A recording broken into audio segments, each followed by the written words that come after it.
2026-27 academic year కి admissions ని ఆహ్వానిస్తుంది పల్లవి engineering college. నాక్ ఏ గ్రేడ్ గుర్తింపు, అత్యాధునిక మౌలిక సదుపాయాలు, 91% పైగా ప్లేస్మెంట్ సక్సెస్ రేట్ తో టాప్ ఎంఎన్సీ కంపెనీలో ఉద్యోగ అవకాశం. అడ్మిషన్ల కోసం 9247528134 9247528135 నంబర్స్ ని ఈ రోజే సంప్రదించండి.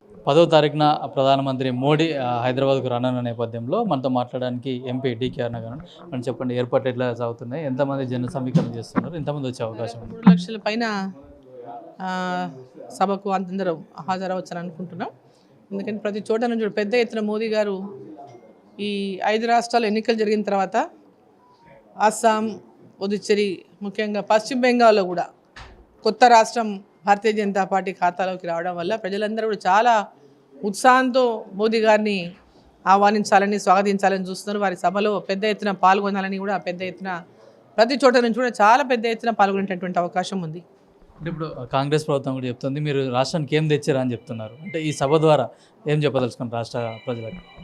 తెలంగాణ రాష్ట్రానికి నరేంద్ర మోదీ గారి ప్రభుత్వం అన్నీ ఇచ్చింది, డెవలప్మెంట్ చేసింది, చేస్తూ ఉంది, భవిష్యత్తులో కూడా ఇంకా చేస్తుంది. ఈరోజు గత బీఆర్ఎస్ ప్రభుత్వం గవర్నమెంట్లో ఉన్నప్పుడు కానీ, ఇప్పుడు కాంగ్రెస్ ప్రభుత్వం గవర్నమెంట్లో ఉన్నప్పుడు కానీ లక్షలాది కోట్లు తెలంగాణ రాష్ట్రానికి అభివృద్ధి కోసం కేంద్ర ప్రభుత్వం, నరేంద్ర మోదీ గారి ప్రభుత్వం అభివృద్ధి పనులకు ఇచ్చింది.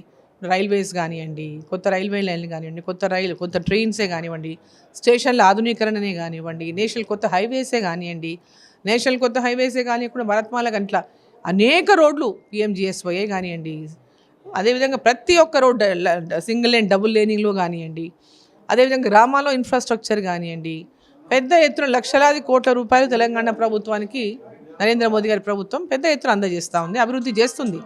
నిష్పక్షపాతంగా ఈ రాష్ట్రానికి అభివృద్ధికి నిధులు ఇస్తుంది. ఇక్కడ ముఖ్యమంత్రి గారు ప్రతి జిల్లాకు పోతున్నారు, ఏం చేసిండని పోతున్నారు, ఉట్టి సభలు పెట్టి పెద్ద హైప్ చేస్తున్నారు, వస్తున్నారు. అక్కడ ఏం ఇస్తున్నది లేదు, వచ్చింది లేదు. పాత పనులకు బిల్లులు లేనటువంటి పరిస్థితి ఉన్నది. ఈ రాష్ట్రంలో ఇచ్చిన హామీని ప్రజలకు ఇచ్చిన హామీని నిలబెట్టుకోలే. ప్రజల దగ్గరికి ఎందుకు పోతున్నారు వీళ్ళు? మళ్ళీ ఈరోజు ప్రజలకు ఇచ్చిన హామీని నిలబెట్టుకోకుండా ప్రజల దగ్గర పోతున్నారు. వీళ్ళు ఏమని పోతున్నారు, ఏం చేయడానికి పోతున్నారు? ప్రధానమంత్రిని ప్రశ్నించేటటువంటి స్థాయే వీళ్ళకి లేదు, అర్హత కూడా లేదు. ప్రధానమంత్రి గారు దేశవ్యాప్తంగా ఒక వికసిత్ భారత్ లక్ష్యంతో ప్రతి రాష్ట్రాన్ని కూడా గ్రామీణ స్థాయి నుంచి అభివృద్ధి చేయాలనేటటువంటి లక్ష్యంతో పెద్ద ఎత్తున కేంద్రం నిధులు ఇస్తూ ఉంది, అభివృద్ధిపరమైనటువంటి పనులు చేస్తూ ఉంది.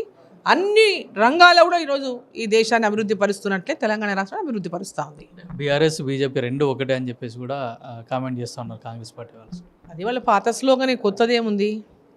వాళ్ళు అట్లా అనేదా వాళ్ళు ఇంతకుముందు అధికారంలోకి వచ్చి ఇట్లనే అంటూ ఉంటే ఇట్లనే అంటూ మళ్ళీ అదే పాట పాడుతూ ఏదో చేద్దామని అనుకుంటున్నారు.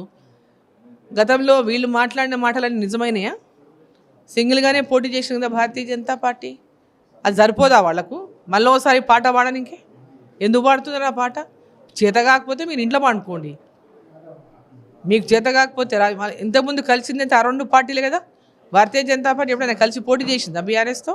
ఈరోజు వీళ్ళు ఓర్వలేక, భారతీయ జనతా పార్టీ ఎదుగుదలని చూసి ఓర్వలేక మాట్లాడుతున్నారు. అంటే ఇప్పుడు రానున్న GHMC ఎలక్షన్స్ కానీ రాష్ట్ర అసెంబ్లీ ఎన్నికలు మరో 2 సంవత్సరాల్లో జరుగుతుందండి.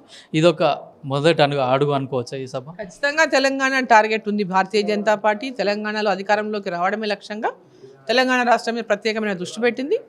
ఈరోజు మొట్టమొదటిసారిగా పశ్చిమ బెంగాల్ గెలిచిన తర్వాత 5 రాష్ట్రాల ఎన్నికల తర్వాత అస్సాంని, పశ్చిమ బెంగాల్, పుదుచ్చేరిలో గెలిచి మళ్ళీ మొట్టమొదటి సభ ప్రధానమంత్రి తెలంగాణలో పెట్టిండ్రు అంటేనే అందరికీ అర్థం కావాలి, నెక్స్ట్ టార్గెట్ తెలంగాణ, మేము తెలంగాణకు విజయం సాధించబోతున్నటువంటి సందేశం ఇవ్వడానికి మోదీ గారు ఇక్కడ మొట్టమొదటి అడుగు ఆఫ్టర్ ఎలక్షన్స్ చేస్తున్నారు. పశ్చిమ బెంగాల్లో కూడా ఎలక్షన్ తర్వాత, కౌంటింగ్ తర్వాత కూడా హింస చెలరేగింది. నిన్న కూడా చూసుకుంటే సుబంధ అధికారి అని కూడా హత్య చేయడం జరిగింది. అంటే TMC వాళ్ళు కూడా ఏమంటారంటే ఆ హత్య మీద కూడా ఎంక్వైరీ జరగాలని వాళ్ళు కూడా డిమాండ్ చేస్తూ ఉన్నారు. ఇప్పుడు ఇన్నేళ్ల ఆ హింసాత్మకమైనటువంటి పరిపాలనకే విముక్తి కలిగించాలని నరేంద్ర మోదీ గారి మీద విశ్వాసంతో, అభివృద్ధిని కాంక్షిస్తూ పశ్చిమ బెంగాల్ ప్రజలు భారతీయ జనతా పార్టీని గెలిపించారు.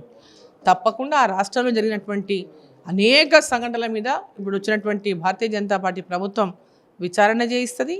ఎవరెవరు ఏ రకంగా ఆ రాష్ట్రంలో హింసను ప్రోత్సహించిండ్రు, మహిళలపైన అత్యాచారాలకు ఏ విధంగా జరిగినాయి, ఏ విధంగా అభివృద్ధిని కంప్లీట్గా మూలకు పడేసి కేవలం ఒక భయభ్రాంతులకు గురి చేసి ఓటర్లను గుప్పిట్లో పెట్టుకున్నదో ఇవన్నీ కూడా బట్టబయలైతే కొన్ని రోజుల్లో.